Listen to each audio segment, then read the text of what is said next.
especial que vai unir dois mundos, gente. Dois mundos que até bem pouco tempo atrás não se conversavam. Eram incompatíveis, tipo água e óleo. Onde estava um, não podia estar o outro. Mas o tempo passou, o mundo mudou, surgiram as redes sociais e a moda acompanhou essa mudança. Aliás, como tem feito desde que o mundo é mundo, né? Acompanhando as demandas do seu tempo, acompanhando as mudanças comportamentais. E é só por isso que a gente está aqui hoje.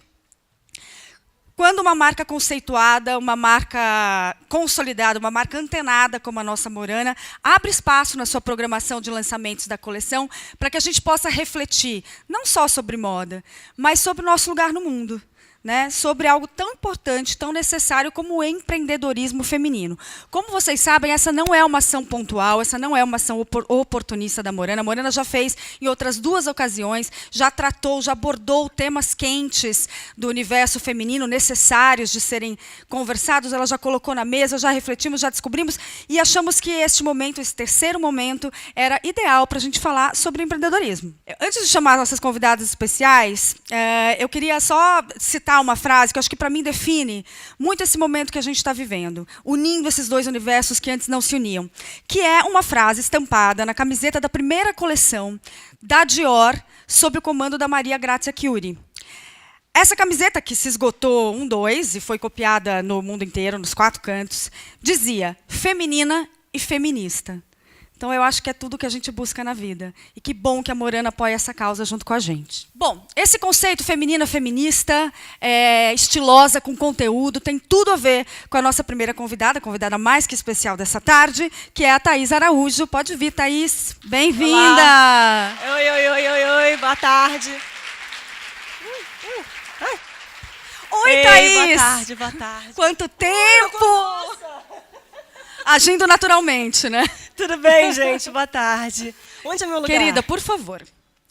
Bem, a Thaís, vocês obviamente conhecem a história dela, é um ícone de representatividade, defensora das causas femininas, feministas, antirracistas, estrela das 2 novas campanhas da Morana, que são, na verdade, manifestos, né, de redescoberta, redescobrimento da mulher. Thaís, você andou se redescobrindo ultimamente? Houve este momento nos últimos anos para você? Muito. Nossa, mas muito. Eu acho que eu tenho passado por esse... Acho que é um processo, né? E aí, sinceramente, eu acho que de uns 8 anos para cá foram momentos de descoberta, assim, desde, sei lá, estava falando com as meninas... Eu separei do Lázaro, fiquei separada dele durante, sei lá, 8 meses, tem, sei lá, quantos anos? 8 anos. Na volta, eu acho que foi uma redescoberta. Logo depois do meu primeiro filho, uma outra redescoberta. Isso também calhou com redescobertas profissionais. Depois a minha filha, outra redescoberta. Eu acho que a gente tem que se dar a chance de se redescobrir, assim, na vida. E são muitos momentos. Eu acho que isso é viver, na verdade. É a gente se permitir mudar. Você se sente plena hoje? Você acha que a plenitude 100% de plenitude, você acha que isso é uma utopia, uma realidade? Como você se posiciona diante disso hoje? É difícil você falar, se sentir plena, porque tem a sensação de que está tudo realizado, está tudo certo, estou sentada aqui, ó, só esperando... Claro, a vida perde o sentido. A vida passar. Oi, preta mesmo. Tudo bem? E aí, essa coisa...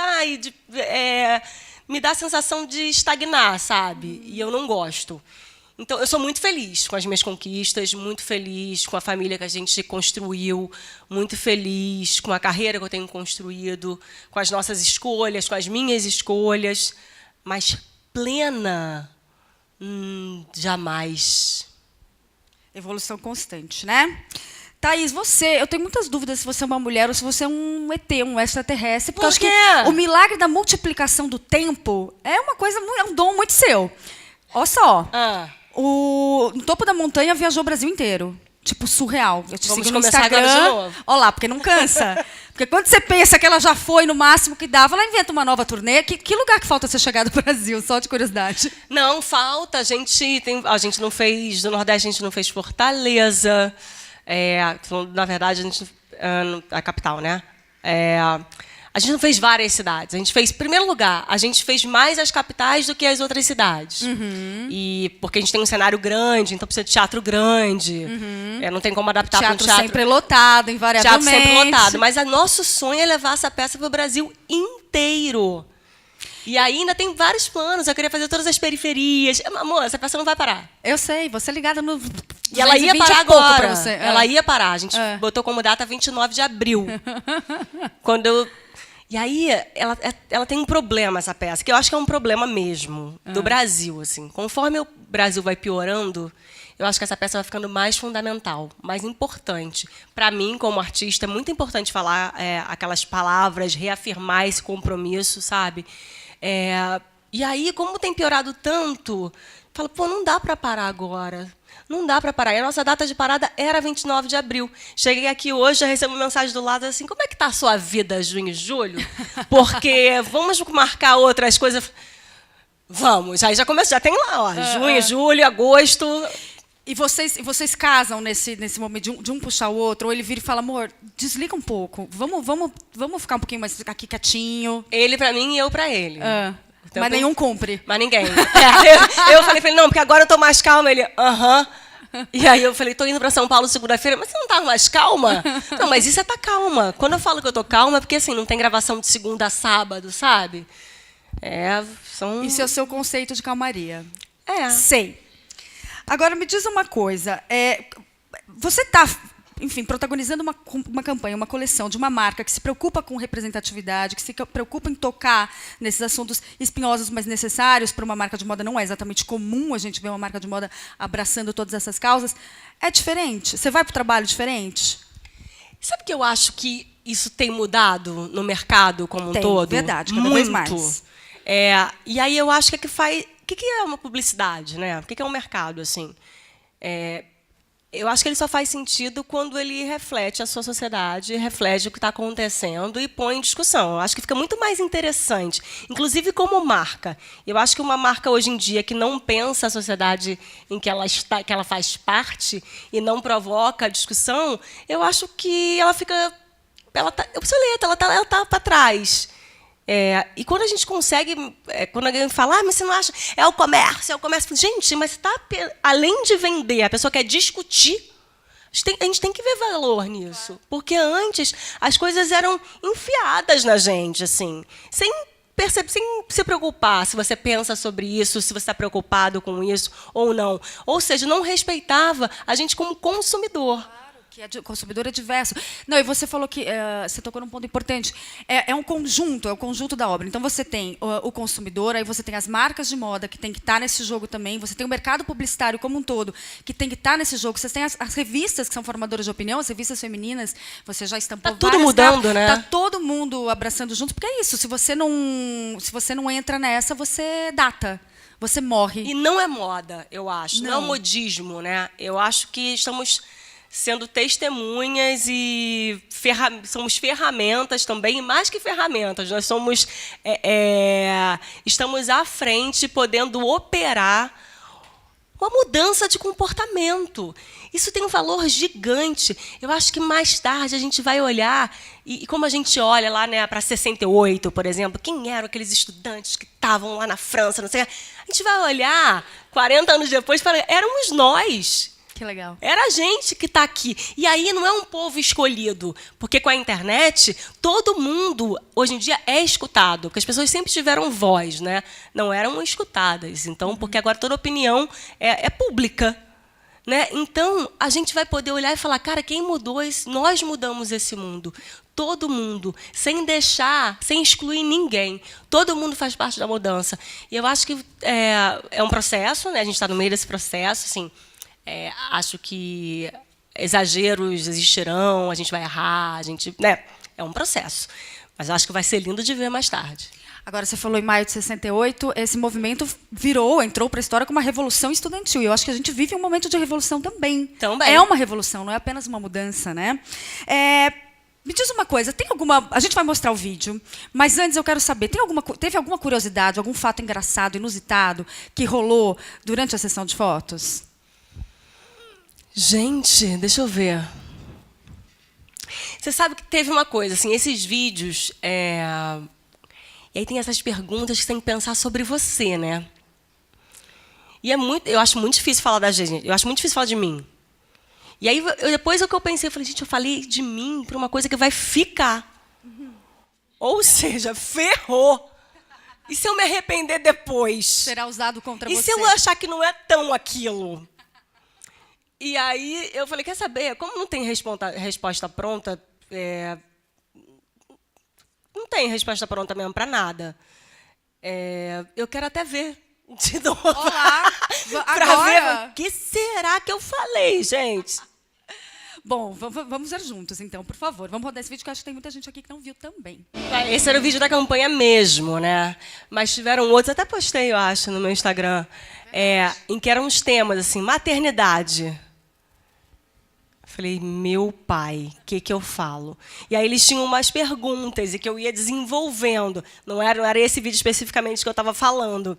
Mas eu fiquei muito impressionada com a campanha, com a questão da redescoberta mesmo. Da gente se dar a chance de se redescobrir. Né? E se permitir abrir mão. Isso Uma o maior liberdade, desafio, né? Se permitir abrir mão. Uma vez eu ouvi uma frase que eu achei tão maravilhosa, que eu te perguntei da plenitude, que é o seguinte: a gente tem que entender de uma vez por todas que a gente nunca zera a lista de afazeres. Não existe essa coisa do tiquei tudo. Sempre tem, a gente está sempre em débito com alguma coisa. Né? Seja com a família, seja com o dentista, seja com o imposto de renda. Você não zera, né? A vida é essa Não busca dá. constante. E cada vez mais, né? São tantas demandas, vem de tudo que é lado. Fala, meu Deus, alguma coisa vai ficar capenga. A gente trabalha para que não sejam os filhos. Que tem que ser a prioridade. O marido até dá para dar uma deixadinha, que já é adulto, né? Não, meu marido total. E assim, eu ainda tenho mãe, meu pai e meu sogro. Ou seja, É toda uma galera, uma entourage. tem toda uma galera ali que está, ó. Sem contar as meninas que trabalham com a gente. Que eu também É uma pequena empresa. A gente está falando de empreendedorismo. Olá, você é empreendedora na sua casa. Você tem uma empresa. Eu vou administrando tudo. Mas é claro, aí cadê o tamanho da culpa? Porque por mais que você tenha, né? Minha mãe é super disposta. Minha mãe, meu pai e meu sogro são aposentados. Então, eles estão 100% para os nossos filhos. Quando minha mãe e meu pai estão, sei lá, ocupados, vão fazer uma viagem, não sei o que, o meu sogro vem de Salvador. Olha tipo só fofo. que privilégio, muito fofo. Tipo fofo. Então, a gente, quando eu falo dos filhos, assim, é porque me deixa muito com o coração, assim, eu acabei de chegar, fiquei 10 dias viajando, estava com o Lázaro, meu pai, porque eu estava viajando, minha mãe viajou comigo também, meu pai se mudou para minha casa, e num final de semana eles viajaram todos para Salvador, para a casa do meu sogro. Se resolveram. E também é bom para eu pensar assim, ó, para de se achar. O mundo segue O sem mundo você, segue sem amiga. você. Eles vão viver sem você. Vai dar tudo certo sem você. E não só dá certo, como às vezes é muito melhor do que eu sozinha, sabe? Eles Vamos conseguem se admitir. virar. Tá tudo certo. Tá tudo certo. É porque a gente às vezes também fica se achando, né? Se não for... tudo bem. Bonitíssimo, você emocionou. Tudo bem. Né? Porque quando você fala... Viu a hora que eu me emocionei? Alguma coisa não vai dar certo. É bem não vai dar conta. Tudo bem. Tudo bem, mentira. Claro, Falando mentira. para você se ouvir, né, Thaís? Porque a gente, na verdade, queria que desse tudo certo, né? Queria ser ali o polvo, né? Que tivesse dando... E a gente, às vezes, faz. E às vezes não dá. Que alívio ouvir você falando assim, amém. Falando assim, mas já viu o olho cheio d'água, às vezes não dá. Desesperador. Mas... Eu acho que além de todas essas causas que você abraça lindamente nas redes sociais, a que me faz mais assim ter vontade de fazer reverência é a maternidade real. Como eu acho libertador você falar da maternidade real. E isso é muito... A gente fala aqui de empoderamento. Não tem nada mais empoderador do que isso. Você descobrir suas limitações Porque a e vida falar... inteira a Segue gente o baile. ouviu, inclusive homens falando sobre maternidade. Porque imagina... Tudo que a gente sabia de maternidade, sem ser o que a gente vivia no nosso dia a dia com nossas mães, nossas avós e tal, era o que a gente lia. Quem estava escrevendo? Quem estava escrevendo? Se a gente fizer uma pesquisa, talvez muitos homens estivessem escrevendo sobre maternidade. Porque eles que estavam à frente, editores das revistas, eles que estavam à frente. Então, a gente foi criada cheia de mitos, assim, sobre a maternidade, sobre a amamentação, sobre tudo relacionado à maternidade. Que quando a gente vai na real e a gente se depara e a gente não sabe lidar com aquela novidade, a gente acha que falhou. Verdade. Quando, na verdade, todo mundo passou por todas essas dificuldades. Que eu acho que aí mais um crédito para a internet. né? Te ajuda, dissemina, que ajuda, difunde, tem tanto blog de maternidade real Hoje, aí, que a gente segue, que a gente lê, que a gente se identifica, que a gente se emociona, que a gente às vezes olha e fala, nossa, mas isso não aconteceu comigo. Mas o fato de não ter acontecido com você não quer dizer que não seja uma regra. Não, você falou da fragilidade, você matou. Fragilidade, eu também, a gente se sente frágil. Primeiro são os hormônios. Não, e aquilo que você lia e falava, meu filho é uma leoa. Aí meu filho nasce. Meu filho nasceu com uma coisa que é super normal, que é icterícia. Um monte de criança tem que ficar amarela. E aí a médica fala, você vai ter que ir sem ele para casa. E aí, cadê a leoa? Tava onde? Eu só falei para ela, não vou. Ih, mas eu não vou mesmo. Eu vou ficar aqui. Aí eu acho que ela me achou meio maluca, fala, vai com ele e bota no sol. E aí eu fui. Ficar com essa mãe aqui, Deus me me estava livre. louca, gritando, vai, bota no sol. E aí ela falou, mas se não der certo, vai ter que voltar para o hospital. Eu fui como? Você botava o menino no sol. Amor, desesperada. Botei no sol, falei, meu filho, pega esse sol, pelo amor de Deus, pra gente não ter que voltar para o hospital. Que dê certo, que deu certo. E deu certo. Mas assim, naquele momento, na possibilidade que eu me vi, que o que acontece com muitas mães têm seus filhos e por alguma circunstância, algum problema, enfim, tem que deixar seus filhos no hospital e tem que ir para casa, porque o hospital está girando, né? Nem toda mãe pode ficar ali. A maioria não pode. E aí vai e volta para casa, aquela coisa de UTI que muitas mães passam, que é uma dor sem fim. E foi ali que eu falei, gente, aquela leoa que eu lia e via várias pessoas falando, eu não tive chance de ser, eu não tinha a possibilidade, não dá para mim. Foi um episódio de redescoberta, certo? Foi. Bom, o papo tá ótimo, inclusive a gente desvirtuou aqui a Falou apresentação pra da caramba. Morana. Eu quero convidar, vamos chamar as nossas duas outras convidadas aqui ao palco. E a nossa segunda convidada é a Érica Zanotti. Érica, achei que vocês iam sair de lá de dentro. Prazer, bem-vinda, Érica.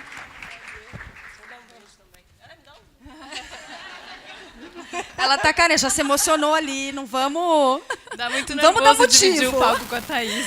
A Érica está à frente do Instituto Consulado da Mulher, que é uma ação social da marca Consul, né? Que seleciona, apoia, empodera e presta assessoria a mulheres empreendedoras. É isso, Érica? Isso que mesmo, nobre. Érica. Parabéns pelo Obrigada, trabalho. Obrigada. Bem, vamos chamar a nossa terceira convidada e última, que é a Bela Gregório. Aplausos para a Bela.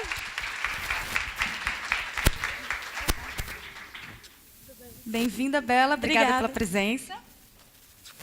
Por favor. A Bela é fundadora do projeto Efêmera, que é um ambiente de troca de ideias e experiências de mulheres que fazem parte do universo urbano da arte de rua. Ela dissemina a cultura de rua feita por mulheres na cidade. Certo, dona Bela? Correto. Muito bom. E essa franja é incrível de moderna. Obrigada. Bem, o tema, então, principal dessa tarde não é maternidade, viu, Thaís? Desculpa. É empreendedorismo feminino. E, afinal de contas, o que é empreender? Fui lá procurar o dicionário. É a disposição ou capacidade de idealizar, acho que todas aqui são adeptas, coordenar e realizar projetos, serviços e negócios. Érica, vamos começar com você. Qual que é a maior dificuldade hoje para uma mulher que quer empreender, pela sua experiência? Você quer que eu fale uma só, é isso? Que é a maior, né? Principal, vai. Senão a gente pode ficar aqui discutindo a tarde inteira. Ó, a gente lá no Consulado da Mulher trabalha com empreendedoras, a gente diz da base da pirâmide, porque a gente está olhando mais para mulheres que vivem em situação de vulnerabilidade, que não têm oportunidade de estudar muito, enfim. E elas, além dessas dificuldades comuns das empreendedoras, que é acesso a crédito, que é ter confiança do mercado, porque, assim como outras áreas, as mulheres, quando começam a empreender, têm menos confiança dos consumidores do que os homens, por exemplo, né? O homem de negócio é muito mais bem visto, né, do que uma mulher de negócio. Hoje está melhorando, assim. Confiança que você diz pela resposta do mundo, pela resposta da sociedade. Como negócio mesmo. E aí, além disso, essas mulheres, elas têm os problemas de casa, né, do dia a dia. Elas estão empreendendo dentro de casa. Elas estão usando a cozinha da casa delas, elas estão usando a sala da casa delas para fazer o produto. E aí elas estão demorando para ganhar dinheiro e elas estão dando menos atenção para os filhos e para o marido. Então, eu acho que, nesse público que a gente atende, eu vejo esse como o maior problema hoje. É a falta de incentivo dentro de casa para empreender. É tipo, você está gastando seu tempo com isso, você está usando a casa para isso, mas você não está ganhando dinheiro, não está ficando rica. Claro, o retorno não é imediato, né? Bela, e no seu negócio, né? O que a arte de rua você acha que contribui, principalmente para empoderar as mulheres? E como isso se transforma num negócio também, né? Que é o nosso tema aqui. Bom, a gente parte do pressuposto que a gente está usando a rua como plataforma para fazer alguma coisa. E se a gente pensar historicamente, a rua ela não foi feita para ser habitada por mulheres. A gente foi ensinada a ocupar a nossa casa, um meio doméstico. E aí a gente está falando de um outro ponto, que é uma cidade como São Paulo, que é uma das cidades maiores, mais violentas e mais complexas em todos os níveis. Então, se nós, como mulheres, temos receio, às vezes, de voltar para casa, imagina quando você decide usar a rua para algo. Então, eu acho que aí vem de uma série de enfrentamentos. Eu acredito que ser mulher artista de rua, ela é ser resistência só por você estar na rua, assim. Independente de qual seja a sua arte, de qual seja a sua linguagem, só o fato de você estar ali já é ser resistência. E aí a gente vai para um outro ponto, que é discutir o mercado de arte, que é outro ponto masculinizado desde, enfim, os primórdios. Você estudou História da Arte na escola. Quem você ouve falar? Tarsila. Quem mais, né? E Frida. Frida Kahlo também. Então, as nossas referências elas foram masculinas. E isso, inclusive, quando eu comecei a pintar, lá em 2009, o que me fez empreender com mulheres no grafite foi não ter referências femininas quando eu comecei. Eu só via homens, eu só convivia com homens, eu só pintava com homens, e eu fazia jornalismo na faculdade. Então, eu criei um blog onde eu queria contar a história das mulheres. E onde elas estavam? Fui eu atrás dessas mulheres, porque elas existiam e elas não se conheciam. Parte delas, sim, parte delas não faziam ideia da existência uma das outras, ou se fazia, elas se fechavam no meio de outros homens. Então, começou com a ideia de vamos unir essa mulherada? Pô, a gente está aqui fazendo coisas incríveis. Inclusive, a primeira grafiteira a aderir à minha ideia está sentada aqui. Cadê? Pã. Cadê? Oi, Pã. Eu era fã dela, eu era louca para conhecê-la, hoje ela é minha amiga. E a gente começou com uma ideia completamente independente. Nós somos artistas. Eu sou jornalista e cineasta também de formação, mas completamente do mundo da criação. Então, se eu sei ainda como é empreender, posso dizer que eu estou aprendendo, né? Que estamos aí começando, alguns convites já foram feitos, a gente já realizou alguns projetos e criamos uma plataforma, inclusive, que você pode pesquisar a sua artista. Você aparece o portfólio, o que ela faz, e você contacta a gente para ter um grafite na sua casa, uma ação para a sua marca. A gente criou uma plataforma para que essas mulheres também tenham como trabalhar, porque a gente via algumas iniciativas que eram coletivos. E a nossa ideia era transformar isso em business. Como a gente faz isso transformar num negócio, a gente também quer se sustentar com o que a gente faz com a nossa arte. Isso é unir todas as pontas do processo. Onde é que a gente acha? Qual é o tem um endereço? cartão, te dou agora. Daqui a pouco. Fala assim, fala aí pra galera. Ó, efêmera.com.br, é efêmera com 2 M's, porque a palavra femme, de mulher, dentro da palavra efêmera, que é, né, a essência da arte de rua, né? Quando a gente deixa na rua, ela não tem tempo para ficar, a gente não sabe. Então, efêmera.com.br e no Instagram, efêmeras, no plural. Bela, você nasceu para isso. Essa tua ideia de fazer um site que comercializa. Porque é isso, né? As ações sociais elas só têm um verdadeiro porquê quando elas garantem o sustento da mulher, né? Estamos no meio do caminho. Mas a prática é importante também. De acordo com o levantamento mundial da Global Entrepreneurship Monitor 2017, que no Brasil é realizado em parceria com o Sebrae, mais de metade dos negócios abertos em 2016 foi idealizado por mulheres. Elas são mais escolarizadas do que os homens, empreendedores, e atuam principalmente no setor de serviços, que acho que você falou. A notícia ruim é que essas empresas abertas por ela tendem a ter vida mais curta. Érica, na hora de gerir um projeto, o que você acha que as mulheres têm que o homem não tem? Aquilo tudo que a gente ouve, da sensibilidade, do talento multifacetado, isso tudo é verdade ou é balela? O que você sente? Eu posso te falar a minha opinião de verdade? Por favor. Eu acho que, principalmente quando a gente está falando de gestão, a gente está falando de coisas que se aprendem. e não coisas que são natas, sabe? Então, eu acho que não tem muito essa coisa de a mulher é mais cuidadosa, amorosa, o homem é mais racional, sei lá o quê.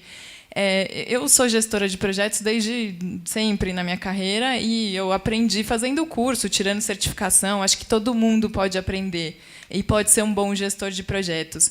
Eu acho que quando a gente entra nesse quesito de por que talvez as empresas de mulheres fechem antes, enfim, algumas fechem antes, a maior parte das mulheres começa a empreender por necessidade. Não é porque teve uma mega ideia, porque conseguiu um financiador, um investidor. Não, é para poder dar de comer para os filhos, é para poder ter uma casa melhor, enfim. E aí começa a empreender muito sem planejar, né? Sai fazendo. E aí sai ganhando um pouquinho de dinheiro e a coisa vai girando. E, às vezes, ela para ali naquele meio do caminho e começa a planejar e começa a entender para que rumo seguir.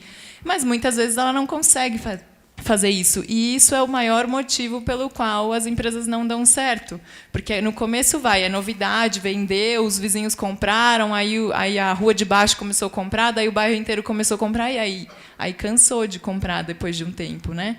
Então, e se ela não planejar e não pensar como ela vai crescer, como ela vai sair disso, o negócio vai acabar falindo, né? Então, eu acho que é um pouco por isso, assim. Thaís, se você fosse abrir um negócio hoje, que tipo de negócio você abriria? Já parou para pensar nisso? Gestão de carreira. Ah, que legal. De atores. Adoro. Mas é possível? Eu adoro. De olhar uma pessoa e falar, olha, podia fazer esse caminho, esse caminho. Aqui no Brasil também isso muito ainda está engatinhando, né? A gente não tem... É um mercado mais masculino, esse de gestão de carreira de ator? Não. Não necessariamente, né? Não. Tem muitas mulheres trabalhando. Muitas. Mas é porque quando a gente começa a trabalhar, na minha carreira, assim, e quando você não vem de uma família já de ator... Hoje em dia não, tá? Porque hoje em dia todo mundo tem acesso a tudo. Você fica meio sem saber para onde ir. E as escolhas são fundamentais. Só que as escolhas, elas são muito difíceis de serem feitas, porque elas não necessariamente estão ligadas ao seu desejo, né? É a sua fase de vida, são as suas necessidades. Muitas vezes você faz determinado trabalho só porque você está precisando daquela grana para poder... E aquele trabalho pode ser uma grana que você vai ganhar agora, mas você vai deixar de ganhar uma coisa tão mais... É difícil escolher. Essa carreira ela é feita de escolhas mesmo. E nem sempre você pode escolher, né? A gente estava falando de masculino e feminino. Imagino que você já tenha tido chefes e diretores, homens e mulheres. Você detecta, pela sua experiência, alguma diferença assim, fundamental entre eles ou são diferenças mais individuais? São experiências... No meu caso, eu trabalho com artistas, né, gente? Então, a gente tem que pensar aí que tem o que o humano é pesado, entendeu? Quando eu falo pesado no melhor sentido da palavra, tá? A gente trabalha com o humano, né? Então, não é uma empresa que 2 mais 2 é igual a 4. Não é. E eu falo não só de Rede Globo, não. Eu falo em todos, no teatro, né, no cinema. Não é assim. Então, acho que tem experiências, óbvio. A gente está numa sociedade, machista, patriarcal, tudo que a gente fala o tempo inteiro. Mas tem uma mudança acontecendo. E essa mudança tem acontecido muito no meu mercado, porque é uma demanda. Nós, mulheres, queremos as nossas histórias contadas por nós. Nós, mulheres negras, queremos as nossas histórias contadas por nós, porque a gente quer se sentir representado de fato. A gente não quer um olhar estrangeiro sobre as nossas histórias, sabe? Então, isso é uma demanda que tem acontecido. E aí tem outra coisa também super legal que tem acontecido no nosso mercado.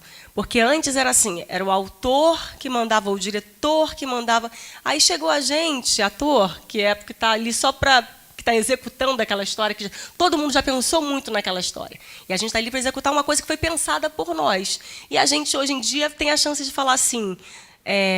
eu, principalmente, nesse momento da minha carreira, que eu acho que é super bonito, de falar, cara... você é o autor, você é o diretor, somos todos autores dessa obra.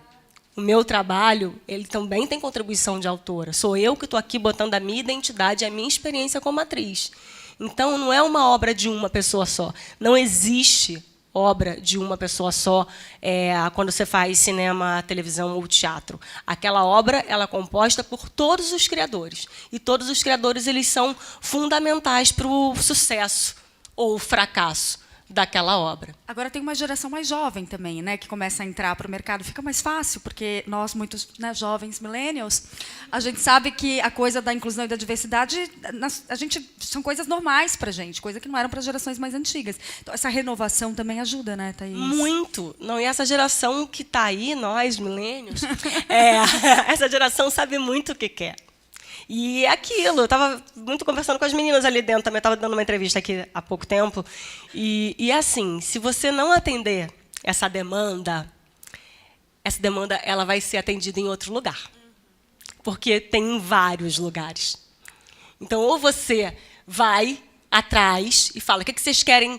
Nós somos o mercado, o que vocês querem? Então, a gente tem um monte de coisa legal para oferecer para vocês. E se não tiver, outra pessoa vai ter. Outro mercado vai ter, outra plataforma vai ter. Então, ou você olha e vê que o mundo mudou e que não há um único grupo específico que está ditando o que a população vai consumir, e ao contrário, está vindo da sociedade para o mercado.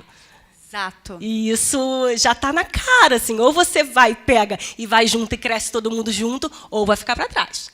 Na moda é assim também, né? A gente está vivendo um momento muito interessante, né? De moda que nasce nas ruas e vai para as passarelas.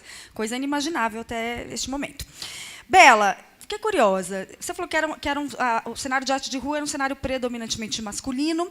Tem algum traço interessante que você detecta na obra feita por mulheres, que é muito particular?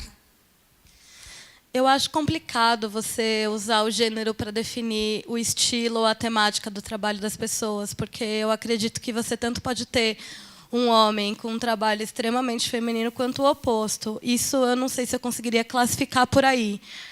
Mas, ao mesmo tempo, nós mulheres temos uma sensibilidade, um tato que ele resplandece independente da estética do trabalho. E, às vezes, eu consigo, de uma forma sensitiva, saber que aquilo foi feito por uma mulher, embora a estética não seja o que a sociedade diz que foi feito por uma mulher ou não. Então, acho que tem mais a ver com sentir do que com o que você olha de fato.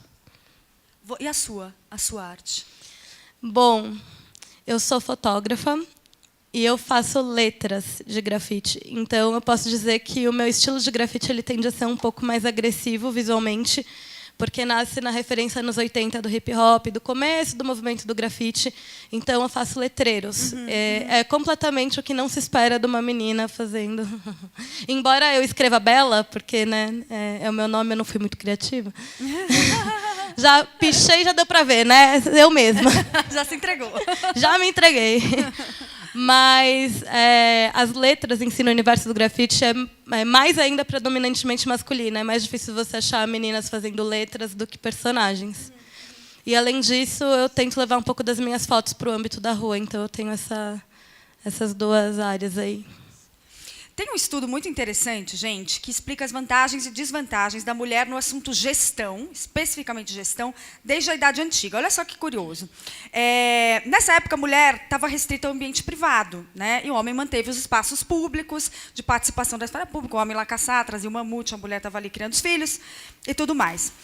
Então, isso fez com que a mulher ficasse em ligeira desvantagem no quesito finanças, no território das finanças, que é um território público. Basta vocês pensarem, gente, que eu fiquei estarrecida com esse dado, só em 1962 as mulheres tiveram direito a ter o seu próprio CPF. Ou seja, antes de 62 a mulher não podia ter conta no banco. Tá vendo? Isso explica muita coisa da minha pessoa. Minha mãe que me passou tudo. Tá, e você acredita nessa memória ancestral? Assim, você acha que essa herança genética, ela é cada vez menos eu entendo, mas você acha que ela ainda é atuante em alguns momentos? Eu acredito em memória ancestral, mas eu acredito também nas nossas escolhas. Então, a memória ancestral a gente pega porque presta, gente. Não é? A gente está no processo de evolução. Exato. Pega para o que vale a pena, para a nossa evolução. Né? Respeito, reverência, entender de onde a gente veio é fundamental para entender para onde a gente vai. Inclusive, entender isso, que, se até 62 a gente não tinha CPF, está explicado por que dizem que a gente não sabe lidar com dinheiro.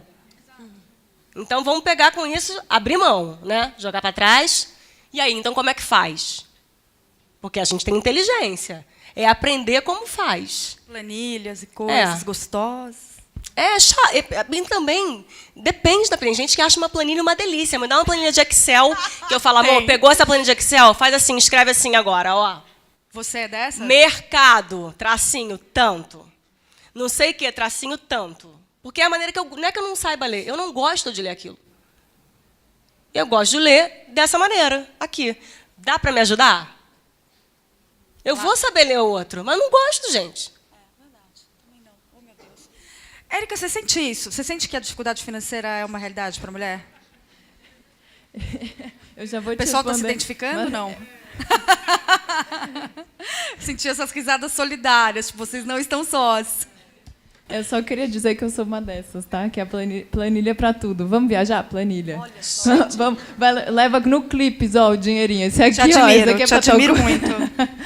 E aí, isso é uma das... Eu acho que a Thaís falou muito o que eu te responderia com relação a essa pergunta. Eu acho que hoje, nas empreendedoras que a gente assessora, a gente vê muita dificuldade financeira, mas eu acho que é muito mais falta de treinamento, sabe? De conhecer que existem ferramentas e não precisa ser planilha. Hoje tem uns apps super legais que você faz brincando, coisa de orçamento pessoal, de orçamento do seu negócio, enfim.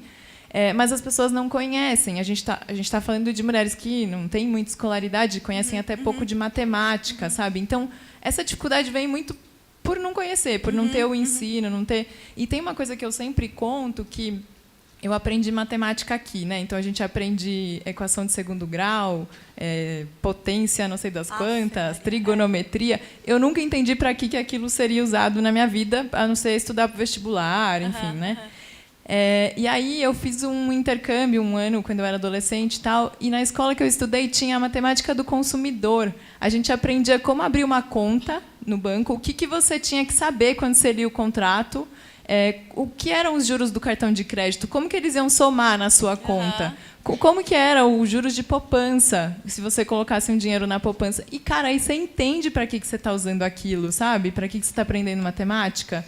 E eu acho que é essa forma de ensinar que vai fazer com que as pessoas percam medo assim, da matemática. A gente tenta usar muito isso lá no Consulado da Mulher, né? Vamos fazer junto, então vamos lá no banco junto, vamos olhar isso junto, a gente joga banco imobiliário com elas, vamos fazer compra e vendas e tal, que é para perder o medo. Perder o medo, elas aprendem a fazer.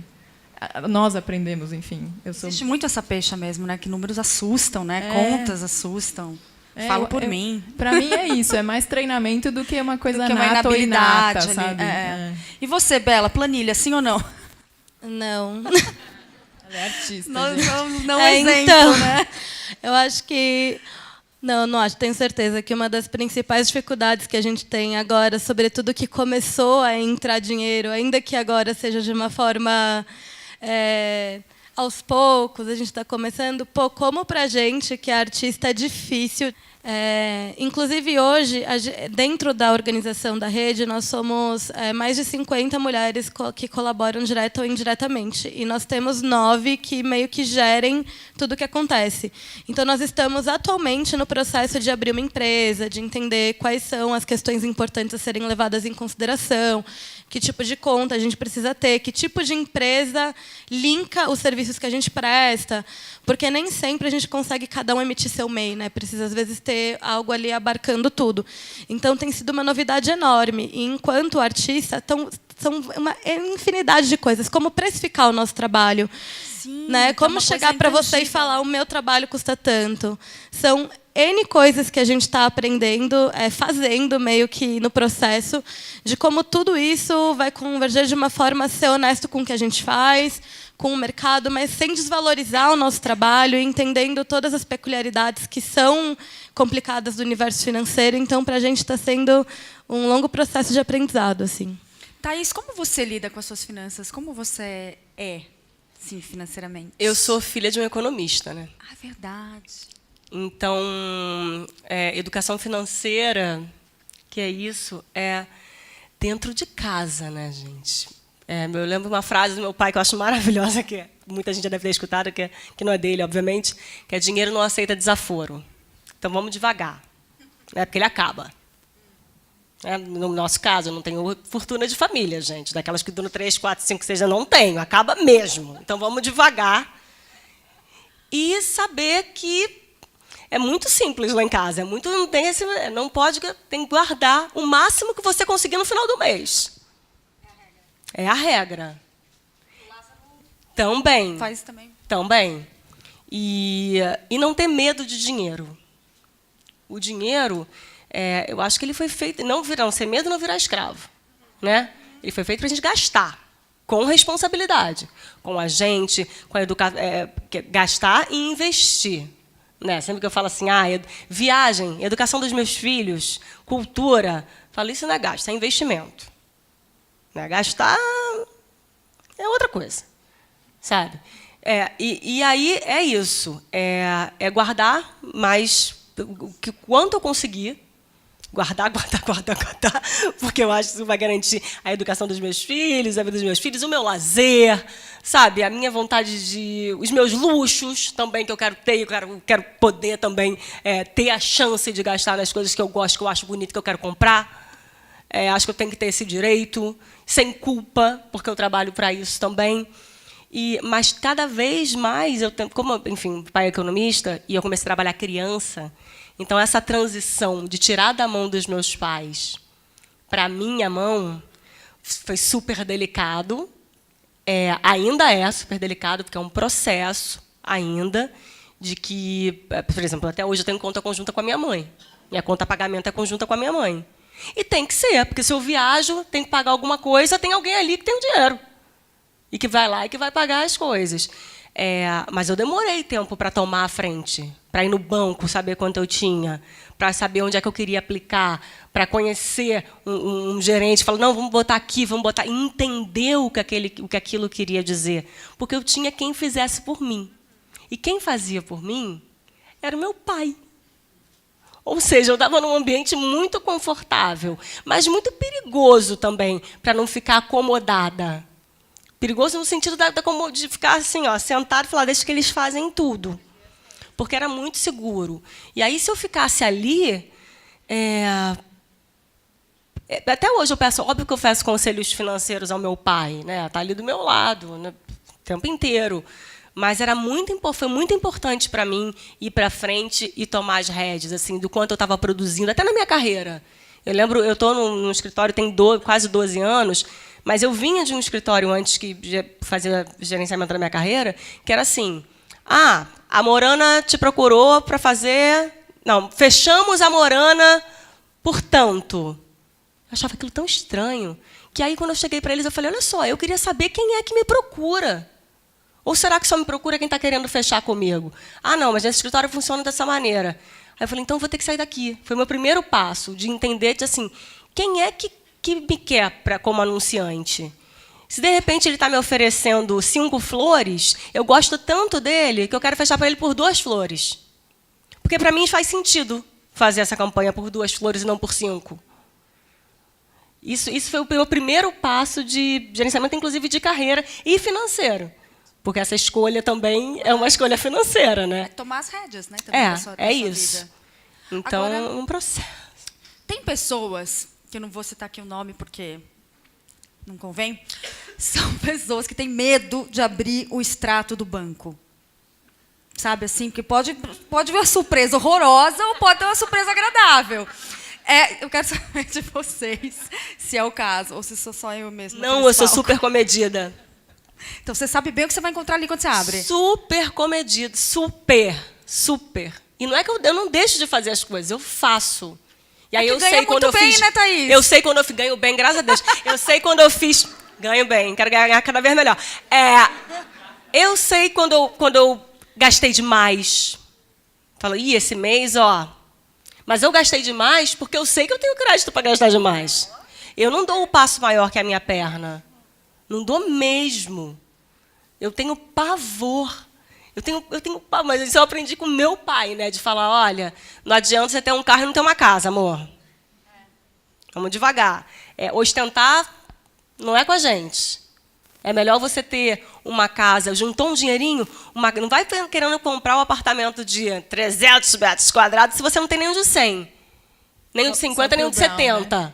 Vamos um passo de cada vez. E aí eu lembro, o dinheiro, assim, que eu morei com meus pais muitos anos, né?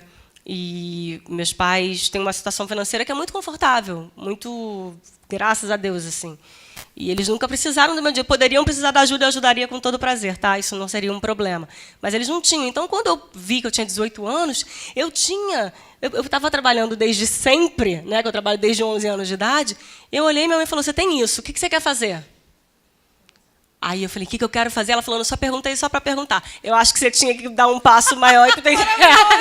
Só para perguntar, mas na verdade eu acho que você tinha que fazer, sei lá, comprar um apartamento. E o dinheiro que eu tinha era um apartamento pequenininho, que eu tenho até hoje, que eu nunca morei lá, porque eu continuo morando nos pais, e eu não quero vender. Que está ali. Fala, cara, a primeira coisa que eu comprei na minha vida foi esse apartamentinho de fundos, no recreio, quando o recreio passava a cavalo, sabe? Era um lugar super rural. Isso aqui está ali. Foi a primeira coisa que eu comprei, que é fruto de anos do meu trabalho. E está ali bonitinho. E por isso que eu falo, assim, é uma loucura, né, que as escolas não ensinem isso. Da importância de você saber gastar o seu dinheiro. Saber gastar. E também as pessoas muitas vezes falam isso, mas as pessoas também muitas vezes não têm possibilidade, né? Porque trabalha para comer. Essa é a realidade da maioria da população brasileira. É difícil você ensinar quando ainda é muito primário, assim, a questão é a sobrevivência, assim. Então eu falo porque é uma situação confortável, é muito fácil para mim falar assim sobre isso, mas sabendo que a realidade brasileira não é parecida com a minha nem um pouco, infelizmente eu gostaria que fosse. Mas acho que aprender a lidar com o dinheiro, não ter medo de dinheiro, é um passo importante para o desenvolvimento da nossa sociedade. Seja qual for o dinheiro que você faz. Assim. Muito bem. Dona Érica, casa de ferreiro espeto de pau, no seu caso, não? Meu pai não era economista, mas ele era da economia. Tudo muito economia em casa. Então, é uma história muito parecida. E a Thaís foi falando e eu fui pensando... eu aprendi do meu pai, ela aprendeu do pai dela. Então, talvez essa coisa de os homens estavam mais na rua e fazendo negócio e as mulheres mais em casa, mas a gente já é uma geração que a gente pode ensinar para os nossos filhos, né? E lá em casa sou eu que cuido das finanças. O meu marido, se deixar, gasta tudo no futebol e na viagem quer comprar todas as lembrancinhas para todo mundo e eu fico, não dá. Eu que controlo, então eu sou bem direcionada com isso também. Você e suas planilhas, né? Eu e minhas planilhas. E a gente tem que ser um pouco também dentro do consulado, porque não dá para você ensinar alguém a fazer sem você saber fazer, né? E tem uma coisa, a Thaís falou assim, às vezes a pessoa trabalha para comer, né? Tipo, o que ganha, come. E a gente já pegou muita gente que achava que trabalhava para comer porque era descontrolado. Que quando conseguiu escrever o que ganha, principalmente empreendedor, que não tem um salário fixo, né, não entra 5 mil por mês, entra, sei lá, 500 aqui, 100 ali, 50 ali. Aí a pessoa chegava no final do mês e achava que ela não tinha dinheiro, porque ela recebia e gastava, recebia e gastava, recebia e gastava. E quando ela somou, teve o caso de uma recentemente, ela falou, eu tirei 19 mil reais e eu não sei onde foi parar esse dinheiro, sabe? E aí a pessoa consegue começar a se organizar e guardar quando ela percebe o quanto ela recebe de verdade. Érica, nesses anos de trabalho, qual foi o caso, assim, o case mais incrível que você vivenciou e aconselhou? Cara, que pergunta difícil. Tiveram muitos, e tem uma que está aqui, que é a Márcia. Ela trouxe os bolos para servir ali na sala do networking. Que legal. A Márcia é um case super legal. Ela está na primeira fila aqui. Não, o bolo dela, ela já tem. Faz assim para todo mundo te ver. O caso dela é muito legal, porque a Márcia chegou para a gente, ela morava em São Bernardo, numa comunidade, estava começando a querer estudar, aprender gastronomia e tal, e ela veio trabalhar num grupo de mulheres dentro da fábrica, que trabalhavam em formato de cooperativa, e elas ficaram lá 2 anos para aprender como empreender. Então, a empresa, a Consul, não cobrava nada, né, do espaço e tal, e a gente fazia as oficinas de gestão de negócios, mas o negócio era delas, assim. E aí a Márcia passou por lá os 2 anos, um pouco mais de 2 anos, né, Márcia? E saiu e foi buscar uma sócia, investidora, enfim, e abriu um restaurante super legal, Fio de Azeite, fica Cambuci. É muito lindo o restaurante, a comida é maravilhosa. E como a Márcia tem muitos outros, e tem muitos casos que às vezes a pessoa não abriu um mega restaurante que está super bonito, mas ela, quando começou, por exemplo, tinha medo de se pôr, de se colocar. Teve recentemente um caso em Manaus. A pessoa morava com a sogra, marido, sogra e os filhos. Eles vieram do interior para morar com a sogra na cidade. A sogra dela não deixava ela fazer nada que ela queria. A gente ia lá para fazer oficina com ela, a sogra sentava junto na mesa. Ela não podia sair se a sogra não deixasse, enfim. E ela falava para o marido, eu quero me mudar daqui, eu quero me mudar daqui. E ela não conseguia, porque ela não tinha renda, o marido não queria, enfim. E ela começou a fazer geladinho, sabe? Din-din, enfim. E aos poucos ela foi aprendendo como que aquilo dava dinheiro para ela, e com aquele dinheirinho ela falou, eu vou alugar um apartamento e vou sair, se ele quiser ele vem comigo. E assim, eu acho isso uma super vitória. Caramba, ela não precisa ter aberto a maior loja de din-din gourmet do planeta, sabe? Ela tomou uma atitude. Mudou a vida dela e da família. Então tem e ele foi morar com ela ou não? 2 meses depois. Final feliz. Bela, e você, como você conquistou sua independência financeira? Ai, meu Deus, acho que eu ainda estou no processo. Que pergunta. E aí me veio muito a fala da Thaís um pouco, porque eu tenho pais que administram o meu dinheiro. E, sobretudo, pelo fato de eu ser autônoma. Então, é muito difícil. Eu moro sozinha em São Paulo desde os 18 anos, quando eu vim para fazer faculdade. Num primeiro momento, com apoio quase que total, assim, familiar. E aí eu fui estagiando, começando a trabalhar. E hoje eu posso dizer que eu estou no começo da minha independência de começar a pagar todas as minhas contas sozinha. E aí vem para essa questão de nós, artistas de rua, do tipo de trabalho que a gente faz, que não tem constância nenhuma. Então, esse mês a gente fecha uma coisa, mês que vem a gente não sabe o que vai ser. E aí eu acho que isso me fez começar a aprender a minimamente controlar o meu dinheiro. Porque a inconstância me fez entender que, se eu gastar tudo isso, o que eu vou fazer mês que vem? O aluguel fica como? Né? E aí, estou no processo, mas é um processo que eu já evolui muito ali de quando eu cheguei aqui na cidade há quase 10 anos para agora, de aprender a lidar com isso. Assim, porque quando você tem um salário, é outra coisa, e você consegue administrar. Quando não, é completamente diferente, é equilibrar pratinho mesmo. Um mês é assim, o outro é aquilo. Será que dá para eu fazer isso esse mês? Será? Vamos contar 2 para frente e ver se sobra alguma coisa para agora, então. O que você comprou com o seu primeiro dinheiro? O que eu comprei com o meu primeiro dinheiro? Ou o que você está economizando para comprar, que é uma coisa que você fala, não, isso eu quero ter? Nossa, que pergunta difícil. Eu posso dizer que o que eu quero ter, mas eu não consigo vislumbrar ainda, é um apartamento para não ter que mais pagar aluguel. Quem contrata vocês normalmente? Quais são os contratos? São empresas? São pessoas físicas? Em geral, os últimos eventos que a gente fez foram todos com empresas. Assim. Em março, a gente fez um evento para a Globo, para o departamento de eventos deles. E a gente está fechando um segundo agora. Legal. Algumas agências de publicidade chamam a gente para fazer ações pontuais. A Ogvi e a Flag foram 2 que chamaram. A gente fez a fachada da O2 Filmes, mas isso há alguns anos atrás. Foi um dos primeiros projetos que a gente, de fato, realizou. Foi um grafite lá. Legal. E também chamam muito de, tipo, estou decorando o meu apartamento, quero um grafite mais ou menos assim. Aí são pessoas, enfim, pessoa física, não jurídica. Tá. Mas a pessoa jurídica tende a chamar mais a gente do que a física, assim, na prática. Agora, só dá uma ideia, assim, porque a gente realmente não tem ideia de quanto custa. Por exemplo, se eu quiser grafitar uma parede na minha casa.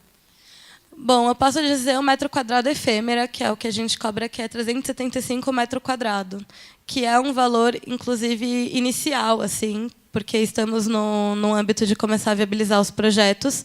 Então, a gente trabalha com uma base de metro quadrado. Então, de acordo com o seu espaço, a gente calcula mais o que vai gastar de material, mais o que vai gastar de transporte, e chega no valor final. Isso não depende do artista?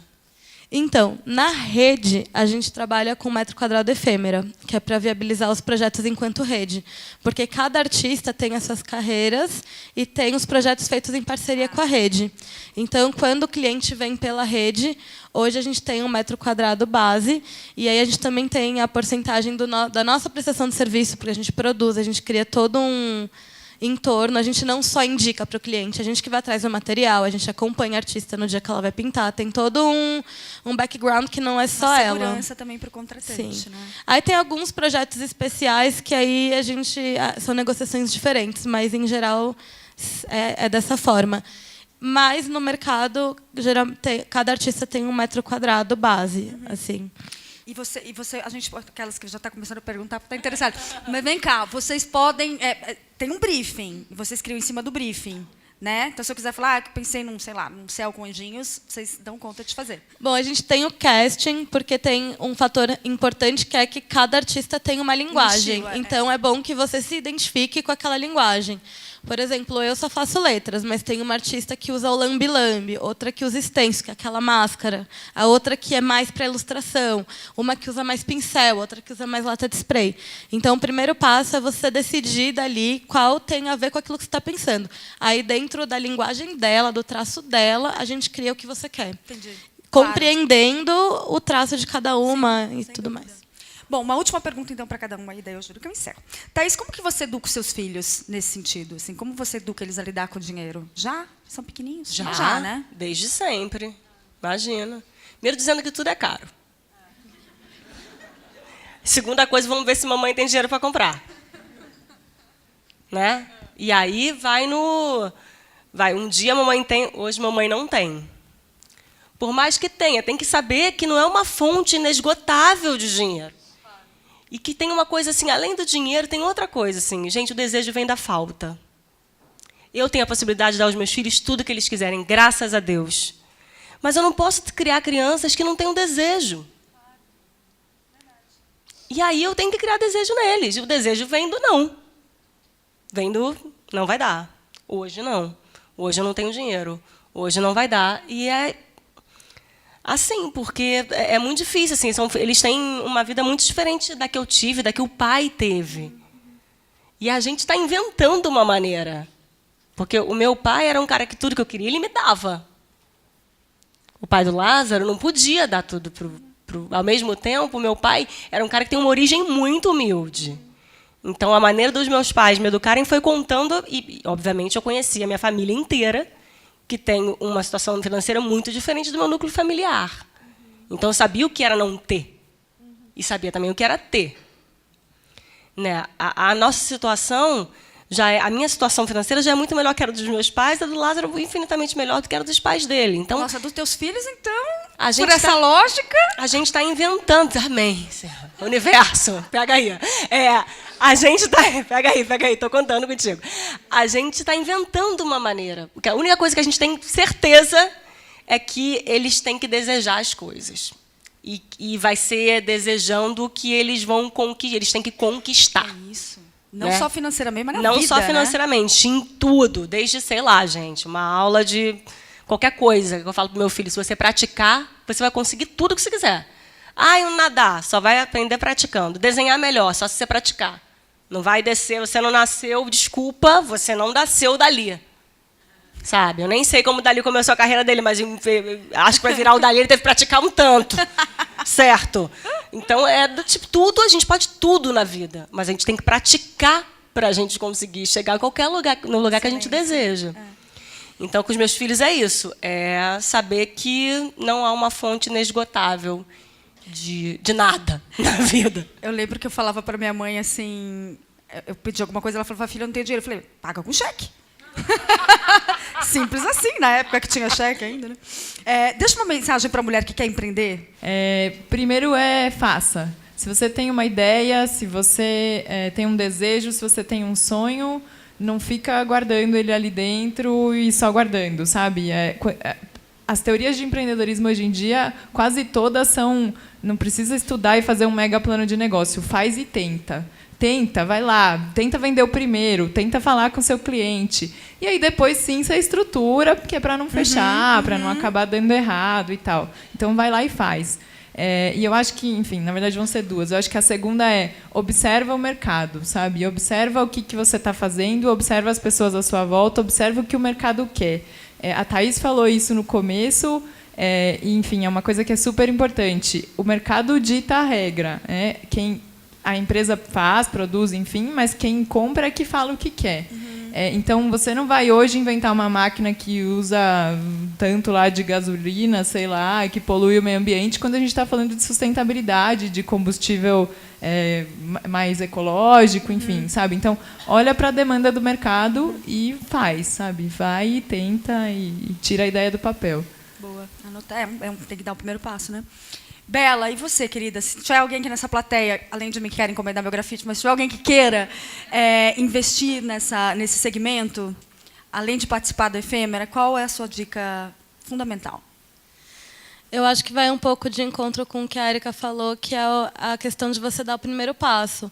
Quando eu tinha um blog lá na faculdade, que eu contava a história de algumas mulheres e, enfim, queria conhecê-las, eu nunca imaginei que hoje existiriam 50 delas participando do projeto, que eu estaria aqui, por exemplo, falando sobre isso, e que a gente estaria já aos poucos realizando tantas coisas. A gente fez o primeiro festival 100% dedicado à cultura urbana feminina de São Paulo.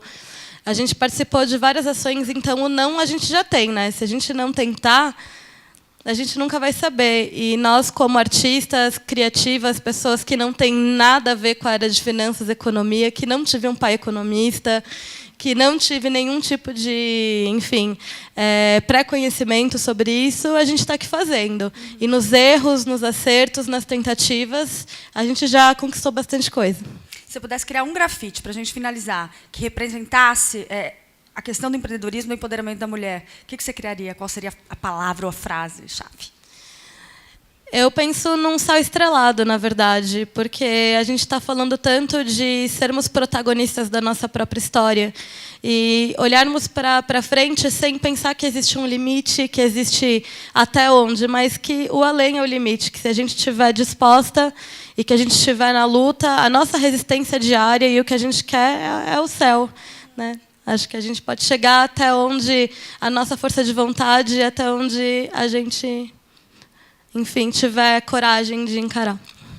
Taizinha, alguma última mensagem, assim, alguma coisa que você deixou de falar que você acha importante abordar antes de finalizarmos? Eu não. Era para falar alguma coisa assim, importante, impactante? Ai, eu não tenho. Está todo mundo esperando uma frase de efeito. Não tenho uma frase de efeito. Não tenho. E não tenho. Assistam o vídeo. Assim, tem que falar alguma coisa? Falar que eu adorei essa conversa. Final. Que eu adorei saber sobre a Efêmera. Que eu quero fazer aula de empreendedorismo. Fiquei pensando assim, pronto, esse cursinho, eu adorava fazer esse curso. Não é? Que hora? Você tem aulas de madrugada ou não? Oferece esse serviço? Online? Olha, a gente está criando um serviço online. Queria até te convidar, se você quiser participar com a gente. Eu quero. Não, sério, que é um monte de coisa que eu não sei fazer, assim. Pô, adoraria. Convida todo mundo. A Efêmera também quer participar. Estou disposta a aprender a ler uma planilha de Excel. Veja bem. Você viu que o dia de hoje tinha que acontecer, né? Exatamente. Místico, Fiquei pensando que eu queria fazer um curso desse. Também já pensei em ter um grafite na minha casa. Adorei. Vou lá agora entrar no Efêmera, pesquisar as artistas, saber dessas mulheres. Muito legal. Eu também vou. Achei esse encontro incrível, que me abriu 2 universos assim, excelentes. Quer dirigir uma revista também? Não. Olha, amor, tô passando. Eu gosto de dar pitaco. Posso dar pitaco? Você sempre eu entrar lá sem ter responsabilidade de quanto vai vender, com a tiragem, com a não sei o que. Né? Vou entrar e falar, não gosto disso, não gosto disso. E se eu mudaria, vira as costas e vai embora. Bom, gente, vamos terminar visualizando o céu estrelado da Bela, torcendo para que o céu de todas nós seja cada vez mais estrelado. Thaís, Amém. muito obrigada. Obrigada a você, Mônica. Obrigada a todos vocês, a todas vocês. Foi uma tarde linda. Eu gostei muito. Obrigada. Obrigada, Morana. Érica, obrigada. Bela, obrigada. Obrigada a todos vocês. Esperamos que a gente empreenda muito, ganhe muito dinheiro. Morana também, para a gente estar aqui ano que vem, né? Lançamento da próxima coleção. Márcia, tá? Tá filmado aqui. Ok? Obrigada, gente. Obrigada.